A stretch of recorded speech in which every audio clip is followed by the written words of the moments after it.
Things have become almost unbearable for me, and for my family. Nothing has helped. I guess that's why I'm here.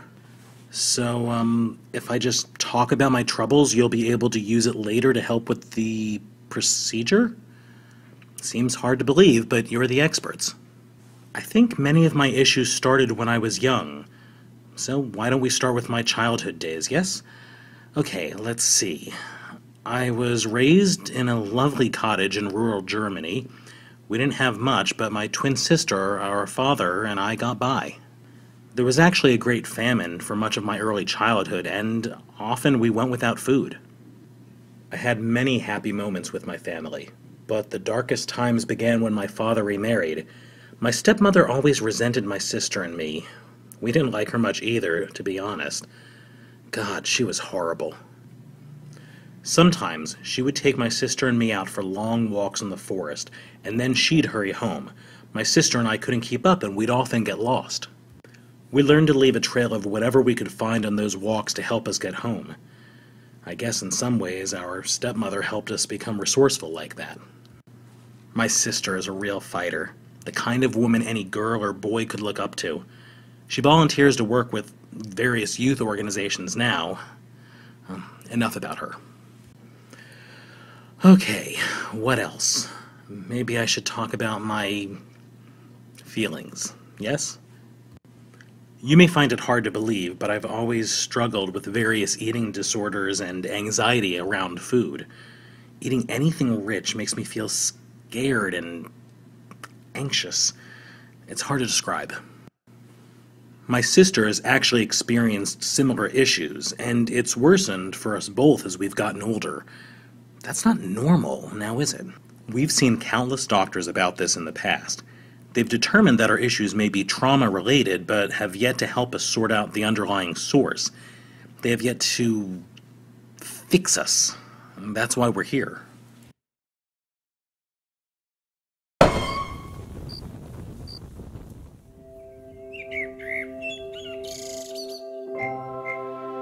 Whether you are speaking with a client directly or neuroprobing within their mind, it is always imperative to listen. You'll find that every detail of the subconscious is trying to tell its story. In the case of our clients, it's often the forgotten story of the trauma they experienced. Some parts of the patient's memory may have become confused or corrupted by the conscious mind's attempts to reconcile or cover up the truth of what happened to them. However, if you look closely and carefully in the right places, you'll find that the truth will ultimately shine through. Some parts of the subconscious allow you to interact with them. While neuroprobing, make a left-click motion to engage with it. Holding on to right-click will allow you to move the item around to examine it further. When you are done, you can make a left-click motion again, and it will return to its natural position.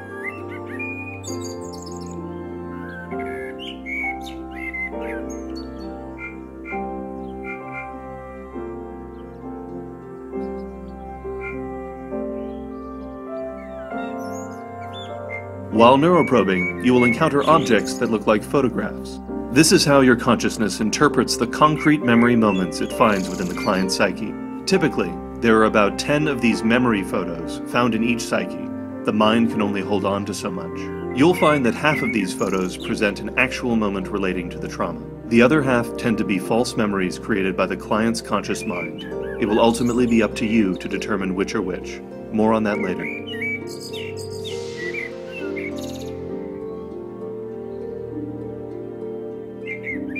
When you acknowledge a memory photo, it will surface more prominently in the client's psyche and, at that point, can be found in a safe area of the mind, often where you begin within the client's mind. When you have found all 10 photos, you must put 5 of the memories that actually represent the trauma in the proper order.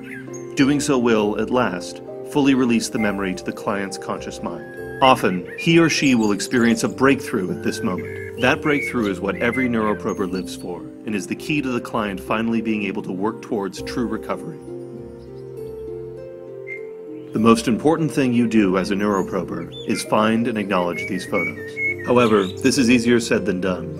While some photos are freely available in the subconscious, others are buried deeply within and will need to be coaxed out.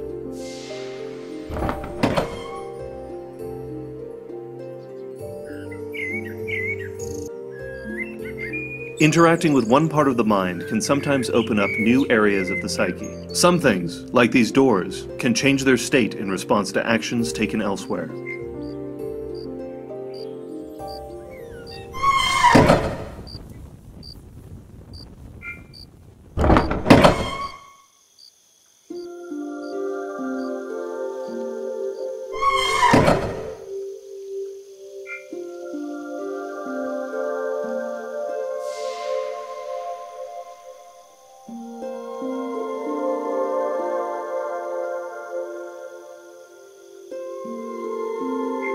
The subconscious doesn't take kindly to intruders, and will take every opportunity to feed off of any sensations of anxiety or tension you offer to it. If you can, try to stay calm and peaceful, even in the face of the terror. If you can calm yourself, you'll find the subconscious will calm itself too.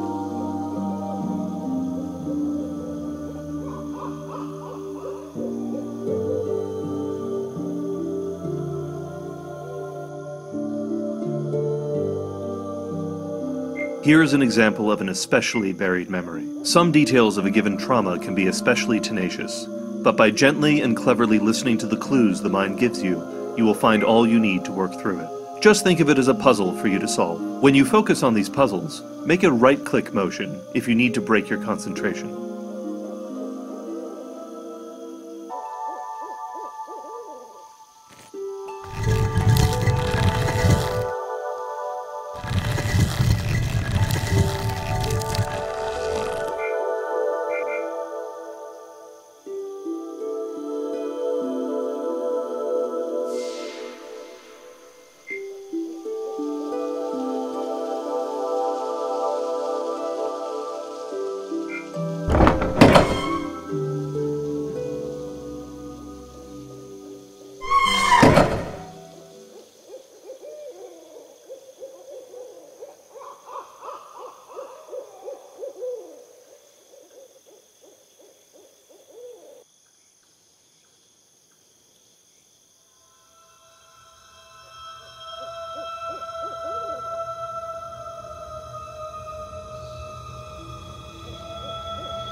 While neuroprobing, your consciousness is lost deep inside the subconscious mind of the client. While this is a journey that you must make alone, we at the Neurostalgia Institute take the safety of our neuroprobers very seriously. If you need to access any of your neuroprober tools or pull your consciousness free, press your finger where an escape key might be. This will bring up your neuroprober tools, and you can proceed as needed from there.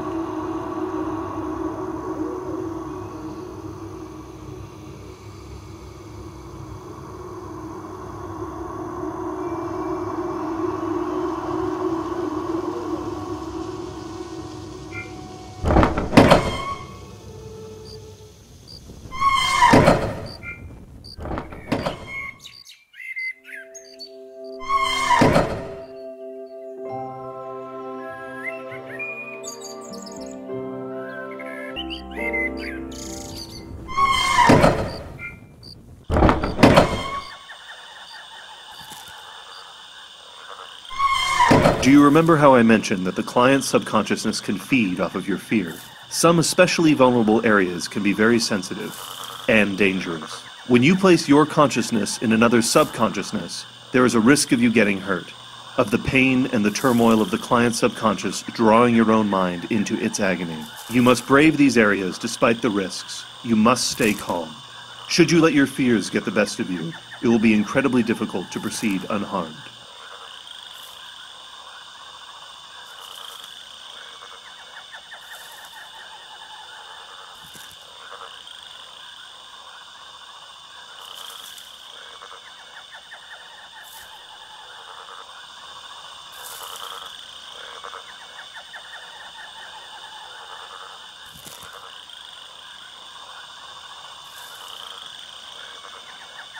You can even pick up and walk around with some objects. To do so, interact with it, and then start walking while holding onto it.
When your consciousness is in another subconsciousness, your psyches will inevitably intermingle. Just as the client's mind can affect you, you will see parts of yourself reflected in the mind of the client. Tread lightly and tread carefully.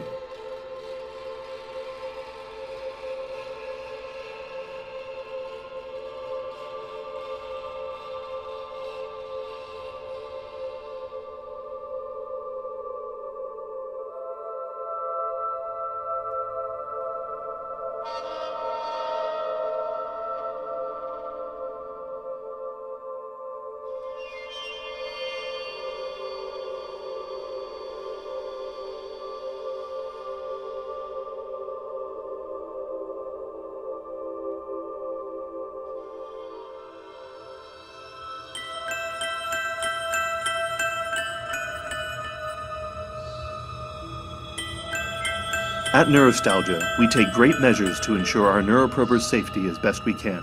However, you are about to proceed through to a highly dangerous area that you must face alone. If the client's subconscious becomes too volatile, you will be automatically removed from this area of the mind and taken to a safer area of the mind. Use this as an opportunity to collect yourself. When you're ready, you will be able to easily return to where you left off to battle the darkness and chaos that has taken root in the client's subconscious.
Oh my god. Oh my god, it's all rushing back to me. It's so awful, and I don't want to remember, but yes, I now know the face of my demon. My sister and I, we were taken out into the woods by my stepmother for one of her nighttime walks. We'd usually find our way back by leaving a trail of whatever we could grab before the walk, marbles, pieces of paper, even pebbles. However, one night she took us deep, deep into the woods. We brought some bread to leave a trail of crumbs, but all the forest creatures must have eaten them. We were lost, so lost. We tried to find our way back, but it was so dark, and we were in a very strange part of the woods. We were lost for days. Hungry and tired, we finally found a house, and we were so hopeful that someone might be able to help us. That house, though, that house was no ordinary house. It looked like candy, and there was something off about it. We shouldn't have gone in, but, well, we did. It was a prison for lost children like us. There was a woman in the house who would fatten her prisoners up and try to eat them, and that was going to be our fate. I was first. She tricked me into getting close to the oven, and before I knew it, I was inside. If it weren't for my clever sister Gretel pulling me out in time, I would have been burned alive. We escaped that house and found our way home. After that, things started to get better. Our awful stepmother passed away, and my family came into some wealth. I guess we just forgot about those events. I mean, how could you live with those images and memories inside your mind? Then again, they were always there. The old woman still torturing us beyond memory, beyond time. However, I can now confront my past, confront this trauma. It is better to know than not to know.